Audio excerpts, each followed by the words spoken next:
او کچيري بیا سړی د صالحانو خلقو سره ځان مشابه کی، د اولیاء الله سره ځان مشابه کی، انبیاء علیهم الصلوات والتسلیمات سره ځان مشابه کی، چې انبیاء علیهم الصلوات والتسلیمات څکول زماغه کوم، پیغمبر صلی الله علیه وسلم کومه طریقه زماغه طریقه کوم، د نور صالحانو بزرگانو څه طریقه و زماغه کوم، هغه څنګه لباس اغوستی زماغه سي لباس اغوندم، پیغمبر صلی الله علیه وسلم لنګوټه تړل زم لنګوټه تړم، پیغمبر صلی الله علیه وسلم زره درلود زه هم زره پرېږدم، پیغمبر صلی الله علیه وسلم مسواک واه زه هم مسواک وهم، پیغمبر صلی الله علیه وسلم خلقو ته دین شوی زه هم خلقو ته دین شیم، د پیغمبر علیه السلام نور افعال دا په ځان کې راولم، نو بیا خو دا سړی د صالحینو د ډلې سدي،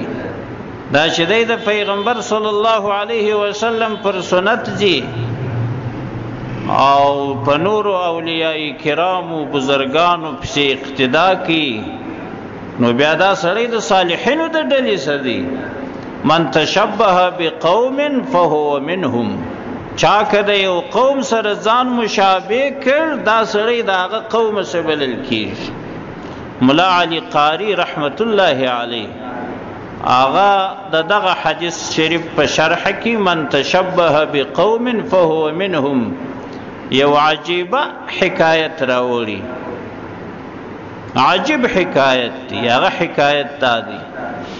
وای کله چې فرعون او فرعونان غرق شول، یو مسخراچی سړی چې د فرعون د قوم شو، داسې مسخراچی وو چې د موسی علیه السلام کالی به اغوستل، د موسی علیه السلام رقم خبرې به کولې، د موسی علیه السلام پر رقم به ناست او ولاړ کول، بس دا د مسخرو د پاره کول، دا د دې لپاره کول چې دا خلک وخندي، فرعون او فرعونانو به پر خندل، دغه یو ټوکی سړی فرعون درلودي، دغه ټوکی سړی نو سو غرق، فرعون او فرعونان غرق شول، دغه ټوکی سړی پاتې سو دا نو سو غرق. موسی علیه السلام تضرع وکړل، دعا وکړل، ولئذ ما رب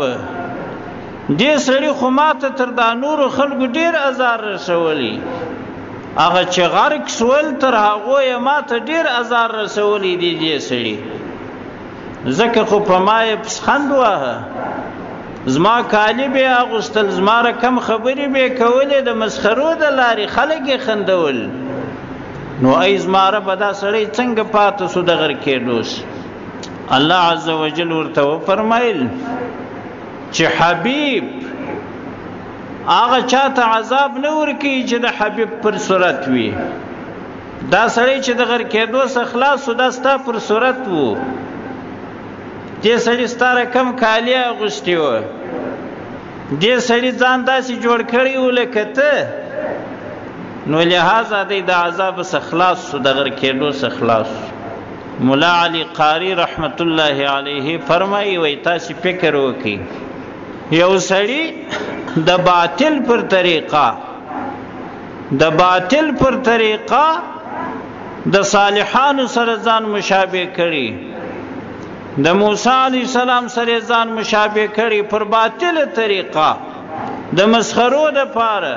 د استهزاء د پاره، الله عز وجل هغه ته دا سوري نجات ورکړي، یا نور غرق شو دی پاتوس، نو بیا څه فکر کوي